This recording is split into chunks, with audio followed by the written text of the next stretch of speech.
Good morning. My name is Carol Rosin. In 1974, after being a sixth grade school teacher, I was introduced to the late Dr. Wernher Von Braun in the U.S., the father of rocketry. In my first meeting with him, during that first 3.5 hours, he said to me, "Carol, you will stop the weaponization of space." And I said, teachers don't stop until June. He said, "No, you have to understand. This is February.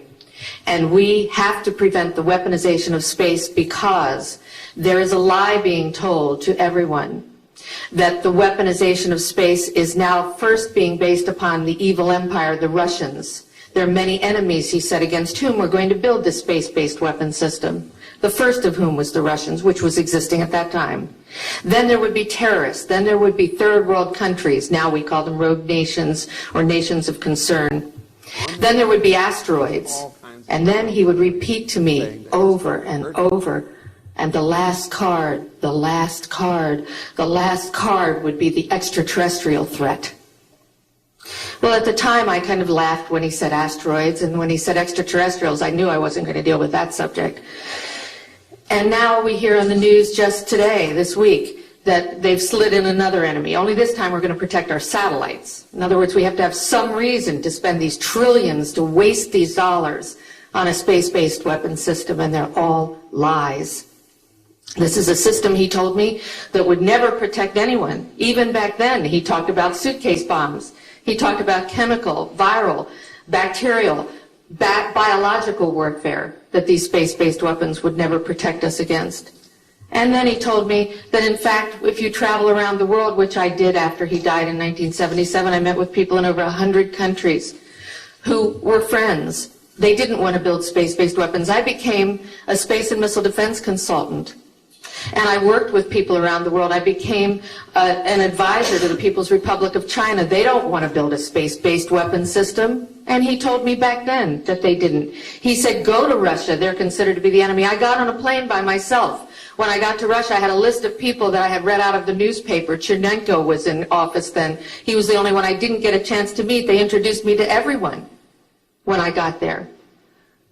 And when I got back, I said, "Oh my Lord, this man is telling the truth. There is no threat." And I've been waiting until this day for 27 years, and I'm expecting the spin to happen, because he also explained to me that as a military strategist, as a person who worked on the MX missile, which I did later, he said, "You will find that there is going to be a spin to find some enemy against whom we have to build space-based weapons." And now we should expect the spin, because he said part of the formula for the intelligence community is if they might have a weapon, then we have to consider that they do have these weapons. So now they do have these weapons, so now we have to build these weapon systems. And that's the formula, except that it's all based on a lie. And we have witnesses here today that have shown you that these extraterrestrial beings, that these craft that have come here are now not UFOs, they're identified flying objects, and we know that they have beings in them. And we have witnesses here who have told you that they can shut down our missile silos, they can stop a rocket going into space that's a test. We have witnesses here who have worked in the classified departments, who have the courage to come forward here to support what Wernher Von Braun told me back in 1974 to 77. And I will testify before the Congress that when I founded the Institute for Security and Cooperation in Outer Space, which I shut down a few years ago because I didn't believe we had a chance with this huge, integrated around the world, complex weapon system, that we had any chance at all of transforming that war industry into a space industry that could provide benefits, like Dr. Greer has said, of global warming. We can end that situation of that problem. We can end the energy crisis. We can build now non-polluting technologies. Wernher Von Braun used to tell me that we could have cars back then that drove around off the ground. He described this to me on beams so that we have no pollution on this planet.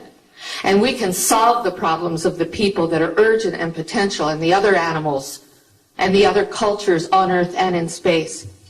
And we can end the arms race without dislocating the industry jobs, without disrupting the economy, by transforming, Wernher Von Braun told me, the war industry into a global cooperative space industry that will provide, he said, finally, more jobs and profits on this planet than during any hot or cold wartime, more products and services that can be applied directly to solving the problems of this planet, and we can have a whole planet now that lives in peace on Earth, with all the cultures on Earth, and with all the extraterrestrial cultures in space. And these are words that Wernher Von Braun told me in 1974, and I will testify before the Congress under oath about everything I have said and more.